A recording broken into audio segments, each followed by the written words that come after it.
No, I mean, yes. I mean, I did a video last night on Ondrej Kase, and that video is garbage now, so I guess I'll just do a 2-for-1 special here. Welcome to Downtown Sports. My name is Downtown Steven Brown, and in today's video, guys, the Maple Leafs got their big boy, but there still is a lot of stuff to talk about, so make sure to get subscribed so you're not missing anything.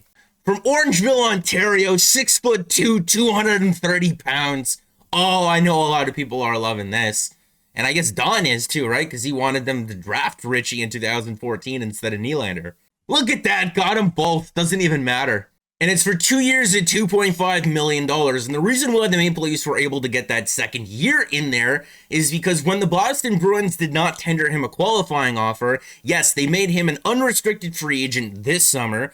But if he were to have only signed a 1-year deal with the team, because he's 25 years old, turning 26, at the end of this upcoming season, he would have been an RFA. So they signed him to 2 years, and at the end of this deal, he will be an unrestricted free agent. And I talked about Nick Ritchie in depth in the video I did a couple of days ago, and I'm more or less going to go over the same information here, but I am optimistic because I'm curious what the Maple Leaf development staff can really do with this guy.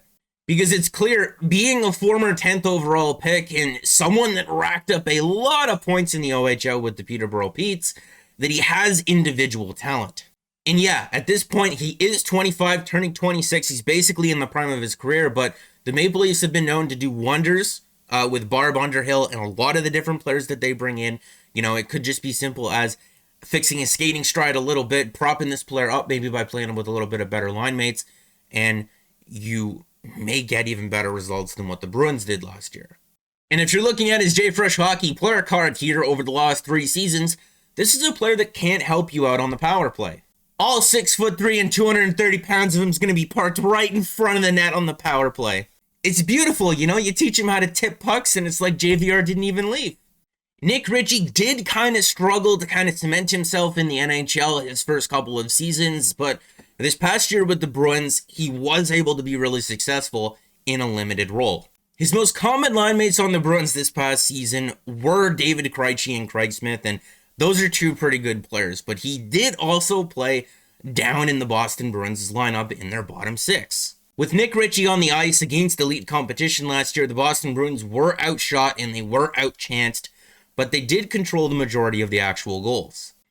Against middle of the lineup type competition, the Boston Bruins were not outshot and they were not outchanced, but relative to the rest of his teammates, Nick Ritchie was not as good. Now, I'm a big believer in quality of teammate being just as important as quality of competition. So maybe if the Maple Leafs do want to play him with Tavares and Nylander or even Matthews and Marner, that may alleviate that concern there. But without those guys, I would say that Nick Ritchie is more of a third line scoring forward that needs to be sheltered a little bit.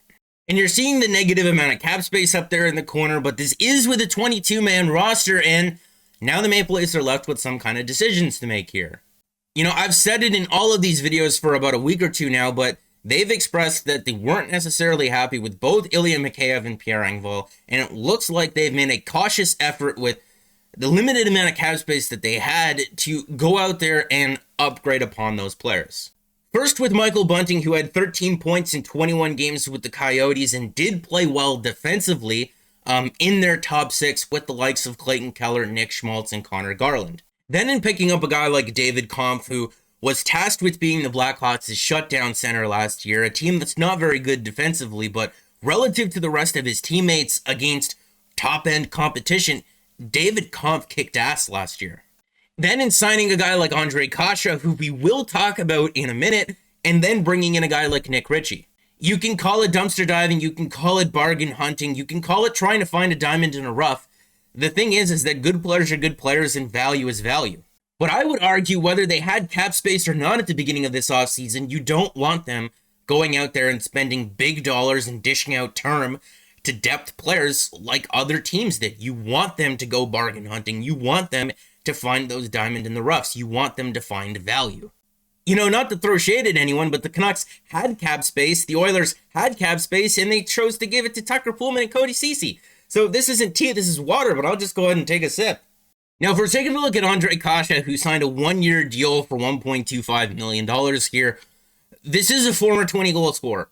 this is a guy who's had a lengthy injury history, including multiple concussions. So while we're not sure how Ondrej Kase is going to work out here, I don't think that there are any reasons to not like this signing. He's been in the league for forever, but he's only 25, turning 26 years old, and at the end of his contract, like Nick Ritchie would have been if he signed a one-year deal, Ondrej Kase will still be a restricted free agent. He got into just 3 games this past year with the Boston Bruins, but previous to that, he played 55, I believe, during the 1920 season, and you can see the injuries really taking a toll on him at that point. But previous to that, the 18-19 season, the 17-18 season, this guy was more than just a top 6 forward for the Anaheim Ducks. So if he can recover from some of those injuries and be somewhere in between where he was in the 1920 season and the 18-19 season, this player can be found money for the Maple Leafs. And if he's not at all healthy, he's just going to sit on LTIR. His contract will expire and they'll move on from him. But if he's healthy and he's not very good, they can just bury him in the minors and it's only going to cost them $125,000 against the salary cap to make this bet on this player who used to be a first-line player on the Anaheim Ducks. But if he's good and he's healthy, then that's found money. And he'll be an RFA at the end of this season. And it is possible that he finds his way into their top 6 if he does stay healthy. But for now, I really like that third line.